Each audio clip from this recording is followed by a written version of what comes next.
All right, so I'm back. Um, Gave y'all a little projection in my voice. So basically, I, as promised, said that I would review Black Cake episode 1, which is titled Covey. It's amazing how I totally forgot the names of the characters, all of the things. So it was really nice to kind of get a little refresh. But so the episode opens with Covey running away from something. She's in a wedding dress, and all you can see is it's like dark. She's running away, and then it kind of switches into the next scene where she's an older woman. She takes her surfboard and she goes surfing. And I'm assuming she's maybe in her 50s, 60s perhaps. And so she misjudges a wave, or the wave takes her over and she ends up in a hospital. And you see her son come up to see about her. I have to keep my handy dandy notebook handy because my mind is just all over the place. But anyway, so the son is, his name, we come to find out, is Byron. And Byron goes to see about her. He happens to be a doctor, and I'm assuming he's a doctor of science of some sort. So anyway, and it happens to be tied to the, I believe, ocean. So he comes to see her, and he's obviously concerned. He tries to get in touch with his sister, which we come to find out her name is Benny. And Benny's kind of like at her place, relaxing, laying on the floor. She sees the call. She kind of just dismisses it, right? And the doctor walks in and she says, okay, you can heal from this accident, but unfortunately you have a tumor in your brain.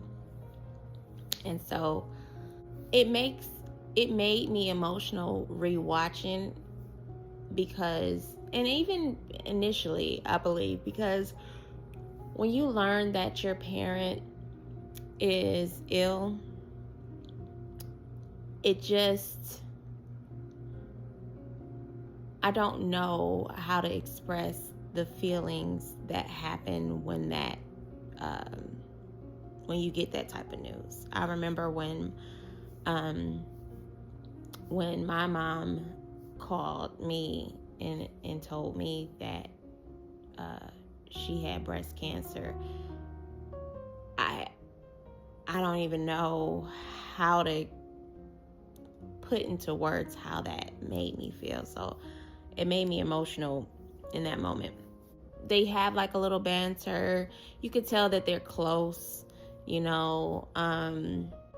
The scene switches to after the mom has passed on, and the brother, or the son, Byron, is sitting in an office with a gentleman. I haven't learned his name just yet, which I'm glad it's been a while, because it's kind of like new for me. So anyway, I guess he's an attorney, and there's like a will.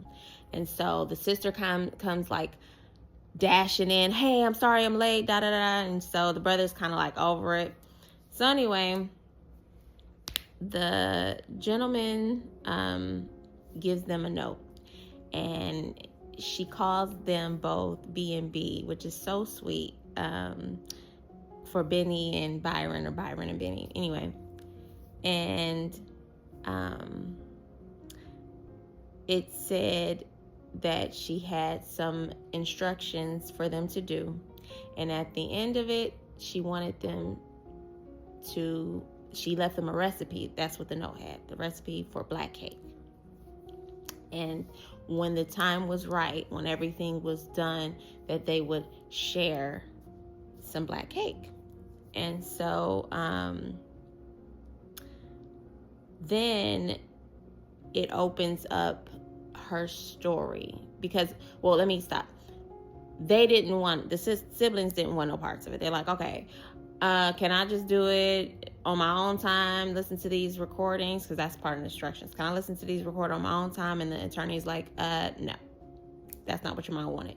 And they're like, well, nobody's going to know. He's like, I'm going to know, you know. So, what ends up happening is they open up the scene just to kind of set the stage for who she was prior. And it said that I know that I had, in the recording, she says, I know that I have kept some things from you. You've asked me questions. You've asked questions about my upbringing, and unfortunately, I have not been pretty much forthcoming. I have kept some secrets. And I want to stop there because I learned a lot about it just is so tethered, the emotional connection I now have with this show, because my own mom had things about her that I did not learn about until she was passed on.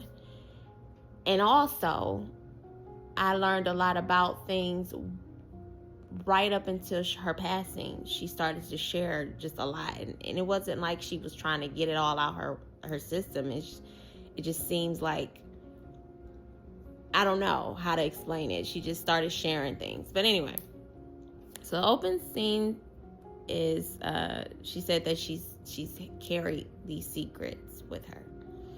And it opens up, she's a child. And she's at the ocean, and she's playing with her best friend. And her mom and dad, her mom is a beautiful, oh my God, beautiful brown-skinned woman. Gorgeous, just gorgeous woman. So her mom is black, and her dad is Asian. And so while they're playing, and she's explaining how, what type of childhood she had and the things, they have a side conversation, and the mother seems very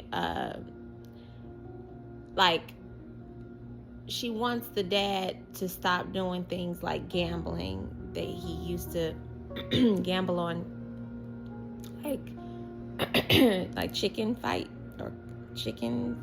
and stuff, and he would play poker. And so I'm assuming that it was to their detriment, because I'm sure they've lost a lot of money behind his habits.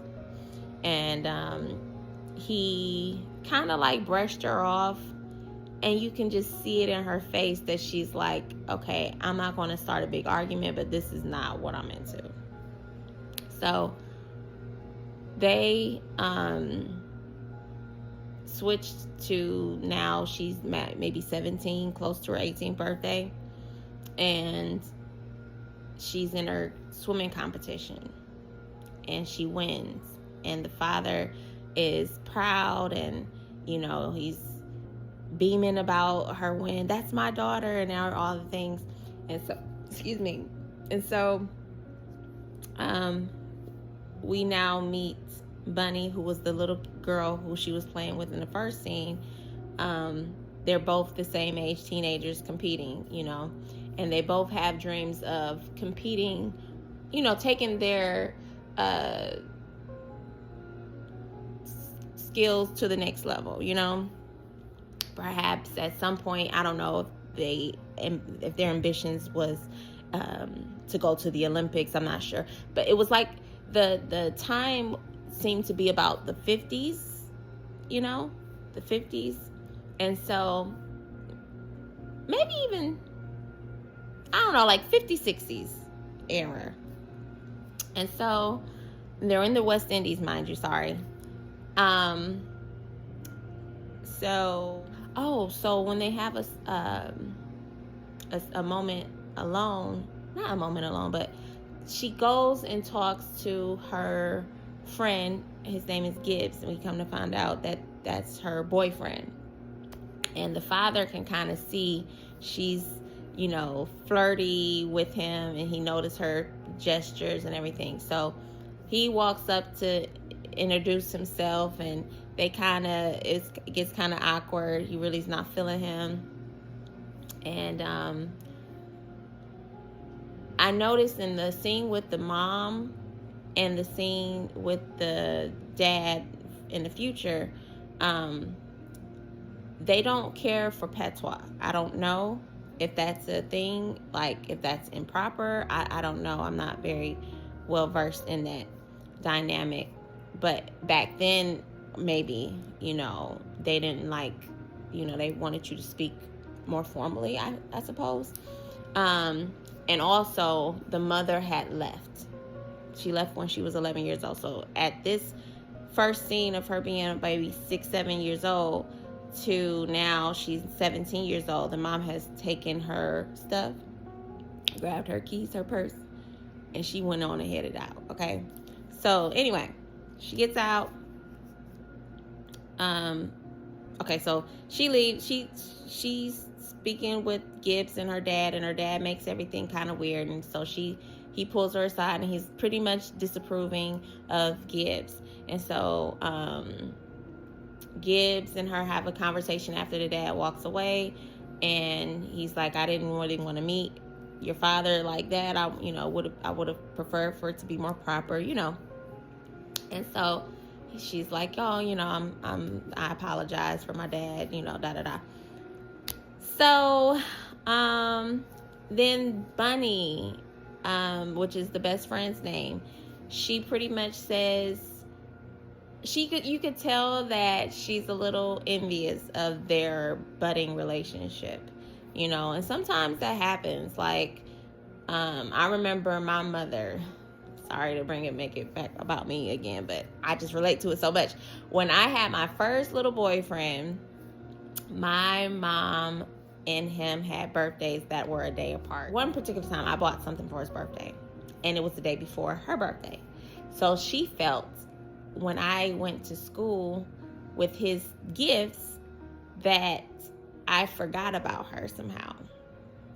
And she tore into me the day before her birthday, mind you.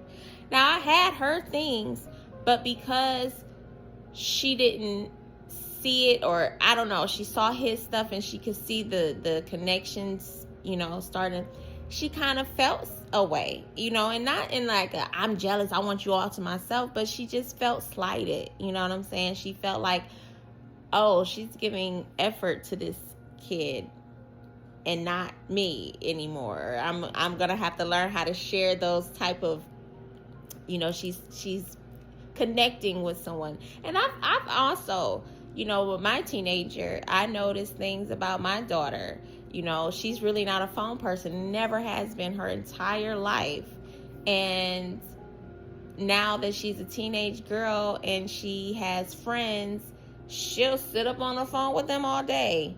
Her friend moved out of town, they talk all the time, and it's just like, I want to talk to you too when you're not with me. So anyway, it happens. So anyway, back to this. So you can tell that Bunny is kind of like feeling a little left out. She's saying little things here and there, but it's not like to a nasty place, So then the scene switches where the dad, that's another thing. Gibbs was leaving for London. He wanted to take Covey with him. And she's like, I got my dreams for my swimming career and everything like that. And so he's like, okay. So in a nutshell, we come to find out about her personal home life. Her dad is a store owner. He owns like a store. They have a housekeeper by the name of Pearl. She kind of stepped in as a mother figure to her, since her mother took off, and so she's walking. No, before I even get to that, they go to the beach. They say, "Are you going to the beach later?" She's like, "Yeah, I'm gonna go to the beach." They go to the beach, and what happens is they were supposed to go train for, more just practice. And so they go, and Gibbs meets them at the beach. They kind of, once again, young kids, they call themselves liking each other. Everyone around them can see that there's chemistry, or that there's some type of something happening with them as far as the tension, the attraction between the two. And so what happens is they go into this like hideaway rock, and they get the smooching and everything else, right? And so you could hear like a storm kind of brewing, and she's like, "Well, I need to practice with Bunny." I told her that I gave her my word that we're going to train. She went on ahead and went that way with him, and Gibbs went on his way. And so then the next scene is this horrible hurricane, and they managed to get Bunny out the water. They did go looking for them, and then Covey was the last person to come out of the water. But in the meantime, she was just like lost in the middle of the ocean. She at first couldn't hear anybody looking for her, but somehow at some point she heard her dad's voice, and that gave her the strength to press and swim towards him to shore. You could tell that they have a connection, a love for each other. So that she said that my dad showed up for me, and she always felt like he showed up for her. And so the next day, there's a fire at the store, and so the father's trying to make haste and run out to grab his things and everything to see about the fire. She's like, "What's happening?" So she takes her scarf off. She's outside in her like night clothes. She takes her scarf off, and mind you, this is like the 1950s ish. So modesty has always been practiced across the board in many different parts of the world. So for her to be out in her night clothes, it wasn't like she had on some lingerie, but just that alone could be translated as inappropriate, And so she takes her scarf off to give him to cover his mouth and nose for the smoke. He comes back, and that's when we see Miss Pearl, and that's when we get an interaction with them. And so then let me see what happened. Oh, so during the fire, these weird two guys were just staring at her while she was in her night clothes, and you could just tell they're not good. You know what I'm saying? Oh, Pearl was also a housekeeper and best friend to the mom. They were really close, so that's why she takes that mother role after her mom took off. So anyway, we come to find out that Little Man is the neighborhood thug, the neighborhood bad guy antagonist, and those are his brothers. So they had been watching her, and they were even watching her at the beach, and they saw the interaction between Covey and Gibbs. And so this scene happens where Covey's inside, she's in the house, she got her music playing, she's dancing, she has like a little midriff, but it's not, so bad looking, like out of the modesty. So she's dancing, and then this man comes up. And to me, he doesn't look super old, but he don't look that young either. So if she's 17, I'm assuming he's about 30. And when I tell you, it made me cringe so bad, because I noticed, before that scene happened, see, I'm all over the place. Sorry.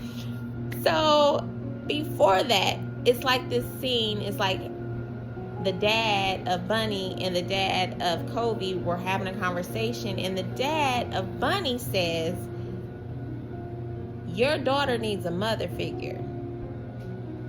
And he's like, what you mean by that? And he was like, listen, you're the type of daughter you have, she's strong-willed, and she either needs a mother figure or a husband.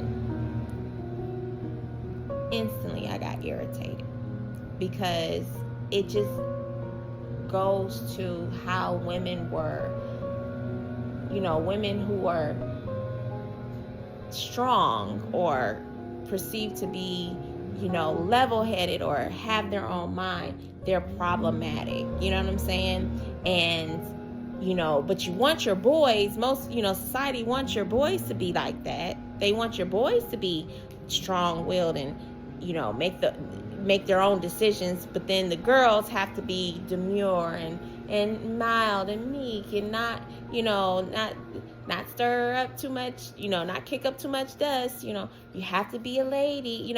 I just So when he said that, I was like, So now we switch to when the man pops up in the house, and he creeps me out. He the way he looked at her, it just, like, he tried to kiss her, and she's like stiff, uncomfortable, don't know what to do, don't know, how to, she wants, you could tell she wants to scream, but she's just stiff, stuck.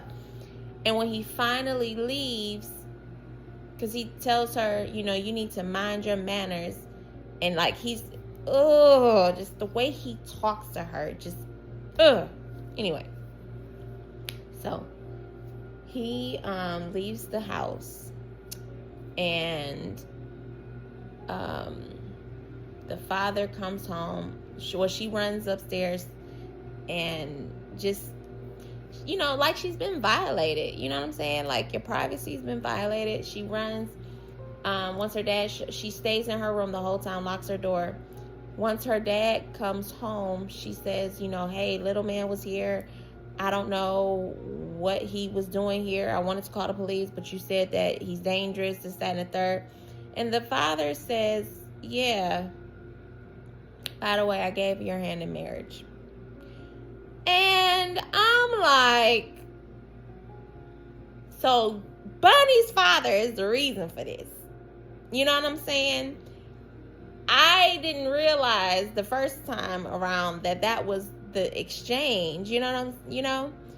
But that he's the reason why the father felt like, okay, I need to do this, because of her father's, Bunny's father, advice. So anyway,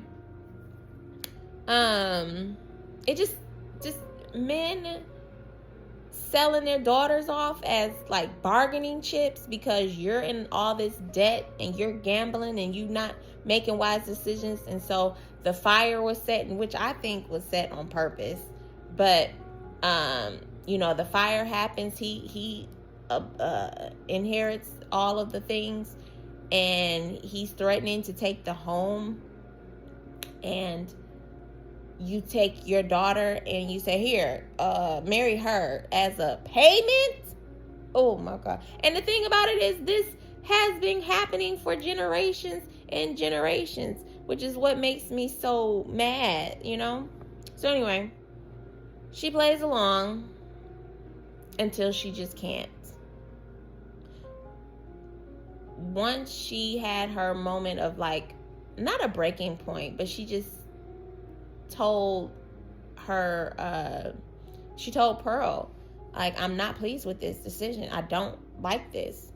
And I can't believe you guys are seriously making me do this, you know? And so it kind of, their exchange, her and Pearl, it was like, well, what do you want me to do? And she was like, I'm just pretty much disappointed that you guys haven't done anything. I thought that I was going to go along with it and y'all were going to like rescue me from this disaster. You know, they get married. And now we're at this wedding reception. And what happens? She's sitting at the wedding table just disgusted, disappointed, disgusted, not happy whatsoever. Well, she makes it, so the best friend Bunny, before the wedding, I forgot to say, before the wedding ceremony, the father, the Bunny, told Pearl that she would give her this beautiful like blue necklace, or like with these little shells. They're not shells, but like marble pieces. I don't know, but it was a pretty necklace. And so the best friend puts the necklace on her, and then, you know, she's just disgusted still. And she's like, try to be strong, you know. So then she leaves, and then the father comes in and she tells her dad, like, I'm going to go with this, but after I'm someone else's property, you're dead to me. And so he walks her down the aisle, and then you could see this like horror come over his face when he has to pass her to him into his hands. And he knew that it was too late. I mean, it was probably too late long ago. So fast forward back to the reception. Best friend brings her some cake, and she's like, he knows I hate the color purple. And I guess that's the frosting on the cake. So anyway, she tries to like, the little man comes around to the table with his drink, and she's like, Bunny's trying to be, you know, like friendly, and you could just tell that he don't give a damn about being friendly. Okay. And I was like, oh yeah, I would never date or want to be around somebody with that personality type. You know what I'm saying? So anyway, Kobe and Bunny. But like, oh, my song is on. Come on, let's dance. That was the exchange. Like, it was that. She was trying to brighten her mood up or whatever. So when she asked him, you know, you gonna show us some dance moves? And he kind of like dismissed her. That's what I'm saying. His attitude was awful.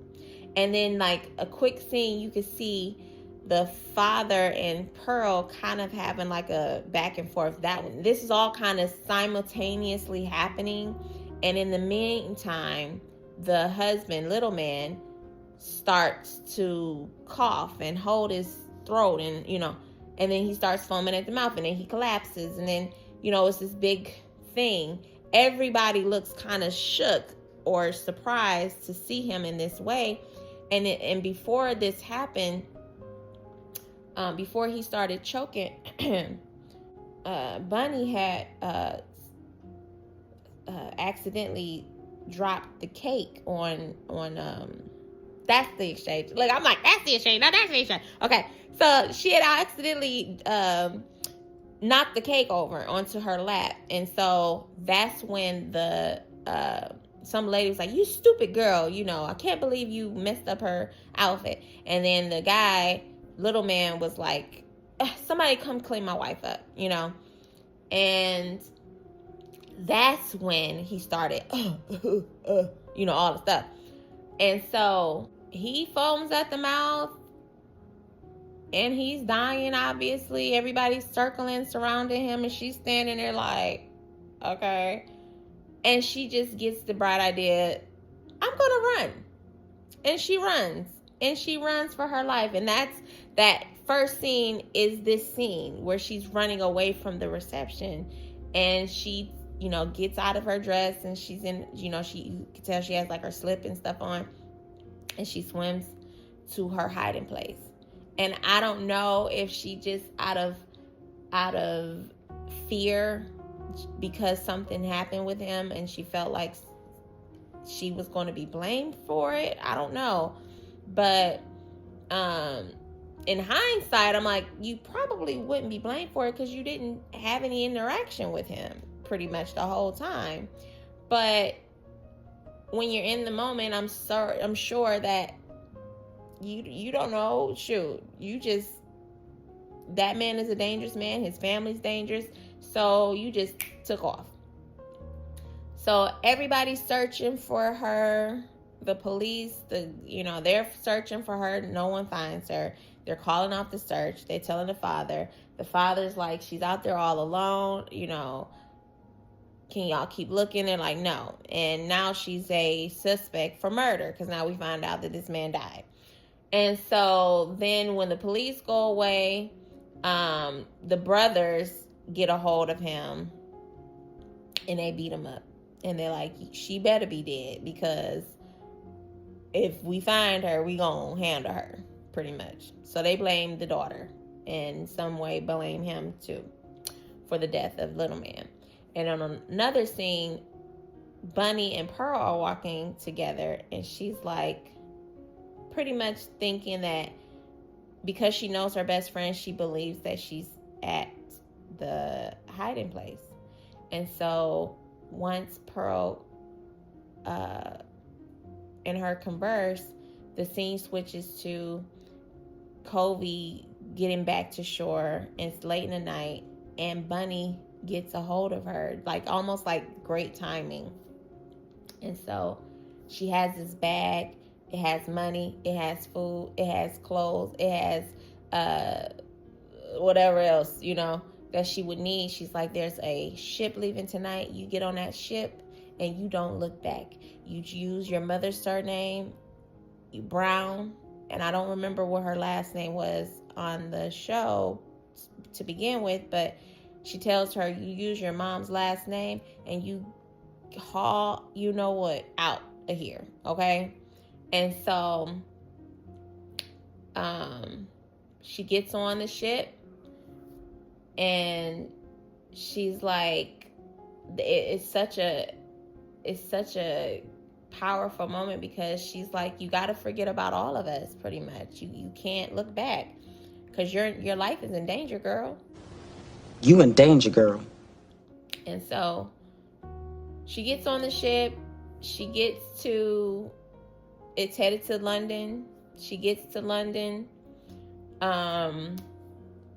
And she, and mind you, the bag that Bunny brought was sent by Pearl. I don't know if I mentioned that, but anyway, heads to London. Back in the day, I remember my grandma told me that she used to live, when she moved from Georgia to Cleveland, Ohio, they had it was like a house that a older woman owned, and she had girls that lived there, and they would rent rooms, and she had her set of rules and everything like that. So this is pretty much what the type of home she was coming to. And so she gets there and she meets this perky, bubbly, sweet lady, woman, girl, whatever. Her name is Eleanor. She's going to be her new roommate, and she's just as sweet as ever. And the ending scene says, in order to bury Covey, Ellie would unfortunately have to die. And that calls back to when I first watched it, and even watching it here, it kind of sets the scene up as though she's going to kill her. And so I was like, oh God, now we're going to find out she's a whole murderer, but a deleter. But no. So that was the end of episode 1. My feelings about it is, like I said, I can relate in so many ways about the story, it was just so much emotion. It was so jam-packed. It was an hour-long episode, but it was just so good. You know what I'm saying? It was such come to find out that it's a book, so that makes sense, why it's so well thought out, but I enjoyed my second watch of the first episode. I look forward to the next episode, so I guess stay tuned for the next episode. Hopefully I did okay with my review. I don't know, I'm all over the place. I'm gonna get better, I promise. But, that was my first review of this black cake. Yeah. I don't know if I'm supposed to say like, subscribe. Please subscribe if you like me. If you don't, that's fine. That's fine. But it was good. It was a good second watch. All right, y'all. Bye.